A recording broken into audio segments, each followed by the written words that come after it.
फायदा। सच कहें तो तान्या हैरान थी कि वो उसकी बात इतनी जल्दी और इतनी आसानी से मान गया। ऐसे कैसे हो सकता है? उसने सारांश की आशीष गुप्ता के लिए नफरत को शायद अंडरस्टिमेट कर लिया था। तान्या ने एक बार कंफर्म करने के लिए उससे फिर से पूछा, पक्का ना? मैं तुम्हें पहले ही बता दूं कि एक बार तुमने ये ऑफर एक्सेप्ट कर लिया तो तुम पीछे नहीं हट सकते। सारांश ने जोर से हंसते हुए से कहा, तुम्हें पता है मैं आशीष गुप्ता को कब से मारना चाहता था। तुम चिंता मत करो, यही एक फैसला है जिसने मुझे कभी पछताने का मौका नहीं दिया, और यही एक मौका होगा जो कभी मुझे पछतावा करने का मौका नहीं देगा। इसलिए तुम निश्चिंत रहो। तभी तान्या ने खुश होते हुए से कहा, अच्छा है, मुझे तुम्हारी बहादुरी बहुत पसंद आई। तान्या को आशीष गुप्ता के लिए यही नफरत चाहिए थी, और उसे अंदाजा तो था, बट नफरत इतनी गहरी होगी इसके बारे में तान्या भी नहीं जानती थी। सारांश ने थोड़ा शांत होते हुए उससे पूछा, तो तुम कब चाहती हो कि मैं उसे कुछ करूं? पर हाँ, उससे पहले मैं तुम्हें मुझे इस बात का यकीन दिलाने के लिए कहूँगा कि तुम अपने शब्दों से मुकरोगी नहीं। I mean, जो भी तुमने कहा है कि तुम मेरी बहन का ध्यान रखोगी, मैं चाहता हूँ कि मुझे इस बात पर यकीन हो जाए कि मेरी बहन का तुम मेरे रहते हुए या मेरे जाने के बाद ख्याल रखोगी और उसे कोई प्रॉब्लम नहीं होगी। हम कल ही शुरू करेंगे। तान्या ने एक कागज का टुकड़ा उसे देते हुए कहा, इस एड्रेस पर कल आ जाइएगा और साथ में अपनी बहन को भी ले आइएगा। आपको मेरे वादे और अपनी बात पर यकीन जरूर हो जाएगा। सारांश ने वो कागज का टुकड़ा उससे लिया और एड्रेस देखकर कहा, बेहतर है। तभी प्रखर वहां आया। उसने सारांश की बातें सुन ली थी, इसलिए तान्या से खुशी खुशी पूछा, दीदी, आई थिंक आपका काम तो ऑलरेडी हो गया है। तभी तान्या ने खड़े होकर उससे फिर से एक बार सवाल पूछा, तुम जो काम करने गए थे वो हो गया ना? प्रखर ने उस आदमी और औरत के बारे में सोचते हुए कहा, हाँ दीदी, मैंने उन्हें पैसे दे दिए, और जैसा कि आपने मुझसे एक्स्ट्रा 10,000 रुपये लाने को कहा था, तो वो ये रहे, मैं वो भी लेता आया हूँ।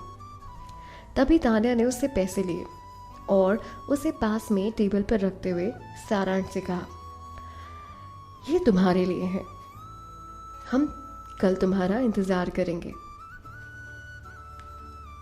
आप आएंगे ना? सारांश वहीं पर खड़ा हो गया। उसे विश्वास नहीं हो रहा था कि ये सब कुछ अचानक से हो रहा है, वो भी इस तरह। बट सारांश ने तान्या को विश्वास दिलाते हुए कहा, हाँ, मैं कल जरूर आऊंगा और अपनी बहन को भी लाऊंगा। प्रखर को कोई आइडिया नहीं था कि वहां क्या बातें हो रही थी।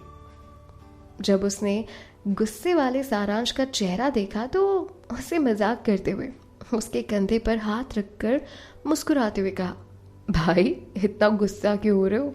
थोड़ा रिलैक्स करो यार, हम जो भी कर रहे हैं वो अच्छा ही कर रहे हैं। तुम्हें भी इस बात पर यकीन हो जाएगा। रिलैक्स, ये कहना बहुत आसान है पर करना बहुत मुश्किल। तुम क्या जानोगे? हाँ, और किसी को मारना कब से अच्छा हो गया? सारांश ने हैरान होकर देखा और उससे सवाल पूछा। सारांश ये काम करना तो चाहता था, पर कहीं ना कहीं उसके मन में अब भी सवाल जवाब का सिलसिला रुका नहीं था। तभी प्रखर ने उसे बहुत गर्व के साथ कहा, भाई, मैं तुमसे वादा करता हूं कि मेरी बहन के साथ काम करने में तुम्हें फायदा ही होगा। सारांश अपने मन में गुस्से से सोच रहा था, जैसे जेल और फांसी का फंदा। सारांश के चेहरे पर बिल्कुल भी खुशी नहीं थी, बल्कि उसके चेहरे पर साफ साफ गुस्सा दिखाई दे रहा था। वो गुस्सा देखकर प्रखर को हैरानी भी हुई और वो सोच में भी पड़ गया। वो सोचने लगा कि क्या इसे हमारे साथ काम करना इतना बुरा लग रहा है? पर हम तो कुछ अच्छा ही कर रहे हैं, इसकी बहन का भी ध्यान रखेंगे, फिर इसे प्रॉब्लम क्या है? और आशीष गुप्ता आखिर इसका भी तो दुश्मन है। प्रखर ने कुछ कहा नहीं, वो बस सोच रहा था। तान्या को सारांश की सोच तो अच्छी लगी थी, पर वो क्या सोच रहा है वो समझ में आ गया था। इसलिए उसने मुड़कर उसकी तरफ देखते हुए कहा, तुम एक लड़की की कही हुई हर बात पर विश्वास कर लेते हो, बिना किसी चिंता के अच्छे से सो जाओ, तुम्हारा फ्यूचर बहुत अच्छा है और कोई जेल या फांसी का फंदा नहीं। ये कहकर तान्या मुस्कुरा दी। उसकी ये बात सुनकर सारांश बहुत हैरान हो गया। उसे वो एकटक देखे जा रहा था। उसे लगा कि उसके मन की बात तान्या ने इतने आसानी से कैसे समझ ली। फरारी के जाने की आवाज बंद होने के बाद उसके चेहरे पर एक अजीब सी मुस्कुराहट आ गई। उसे कुछ आइडिया ही नहीं था कि उसने खुद को किस सिचुएशन में डाल दिया था, किस कारण उसे बुरा नहीं लग रहा था, या फिर ये क्या था, ये उसकी समझ के परे था। उसे प्रखर की कही हुई बातें याद आ रही थी कि वो जो कर रहे हैं कुछ अच्छा ही करने वाले थे। तभी सारांश ने टेबल पर रखे हुए उन पैसों को देखा और उसके दिल में अजीब सी कश्मकश चलने लगी। वो उस टूटे हुए बेड पर बैठ गया जिसे उसने किसी तरह से दीवार से टिका रखा था और अपनी बहन से बात करने लगा। वो कहता है, दीदी लगता है हमारी किस्मत बदलने वाली है। मैं आपसे वादा करता हूँ, मैं आपकी बीमारी का इलाज बहुत अच्छे से करवाऊंगा और आपको एक अच्छी जिंदगी दूंगा, और इन सब के अलावा मैं आशीष गुप्ता को उसके किए हुए गुनाहों की सजा भी दूंगा।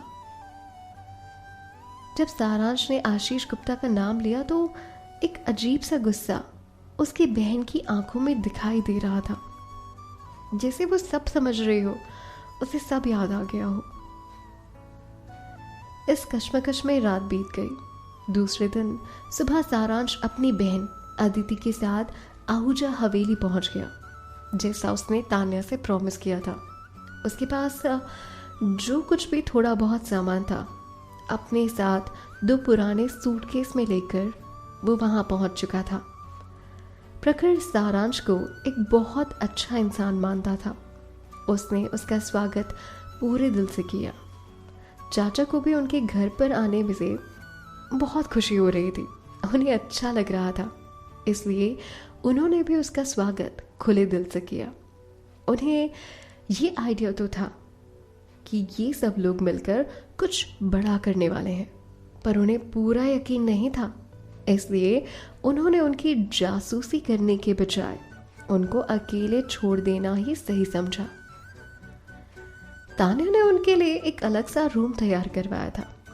उन तीनों के लिए हवेली बहुत बड़ी थी, जिसमें बहुत सारे रूम्स खाली पड़े थे। तो ऐसे में इन दोनों के लिए एक अलग कमरा तैयार करवाना बनता था, और तान्या ने अपना प्रॉमिस पूरा किया।